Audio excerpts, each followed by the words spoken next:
রুশ president Vladimir পুতিনকে বোঝার সাধ্য যেন কারোই নেই। জনশ্রুতি আছে মানুষ তো বটেই, নিজের ব্যক্তিগত গুপ্তচর হিসেবে পুষতেন বিশাল আকৃতির তিমিও।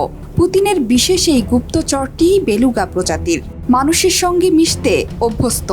রুশ প্রেসিডেন্ট ভ্লাদিমির পুতিনের নামের অংশবিশেষ নিয়ে নরওয়েতে পুতিনের গুপ্তচরকে ডাকা হতো ভালদিমির। সামরিক উদ্দেশ্যে ডলফিন সহ সামুদ্রিক স্তন্যপায়ী প্রাণীদের প্রশিক্ষণ দেওয়ার ইতিহাস আছে রাশিয়ার। তবে দুঃসংবাদ হলো, পুতিনের কথিত এই গুপ্তচরের মরদেহ ভেসে উঠেছে নরওয়ের সমুদ্রে।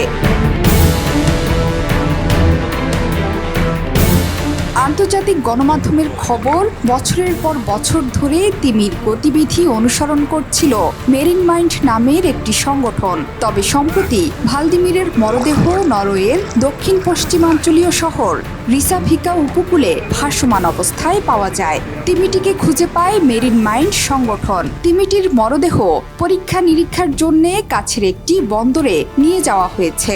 5 বছর আগে নরওয়ের জলসীমায় প্রথমবারের মতো পুতিনের গুপ্তচর তিমির উপস্থিতি শনাক্ত করা হয়। সেই সময় তিমিটির সাথে সেট করা ছিল গোপ্রো ক্যামেরাও।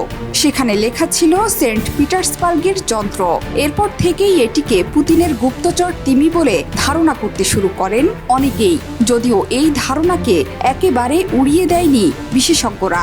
তারা বলছেন অতীতে এমন ঘটনা দেখা গেছে, তবে ভালদিমির ব্যাপারে কোনো উত্তর আসেনি রাশিয়া থেকে। মেরিন মাইন্ডের প্রতিষ্ঠাতা সেবাস্টিয়ান স্টার্নস জানান, তিমিটির মৃত্যুর কারণ এখনও অজানা। শরীরে আঘাতের কোনো দৃশ্যমান চিহ্ন নেই। পরীক্ষা নিরীক্ষার জন্য তিমির মরদেহ ঠান্ডা জায়গায় রাখা হয়েছে। তিমিটির বয়স প্রায় 15 বছর বলে ধারণা করা হচ্ছে। বেলুগা প্রজাতির তিমির জন্য এটা তেমন কোনো বয়স নয়। এই প্রজাতির তিমি 60 বছর পর্যন্ত বাঁচতে পারে।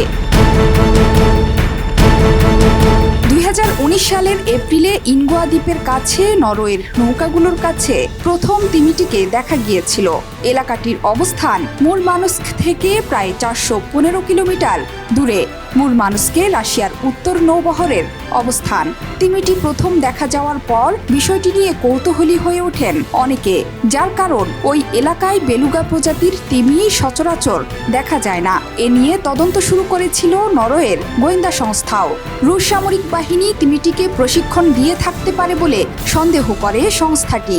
যদিও অতীতে রাশিয়া দাবি করেছিল সামুদ্রিক স্তন্যপায়ী প্রাণীদের গুপ্তচর হিসেবে ব্যবহার করে কোনো কর্মসূচি পরিচালনা করে না মস্কো। জোহরা চৌধুরী সেতু, 71।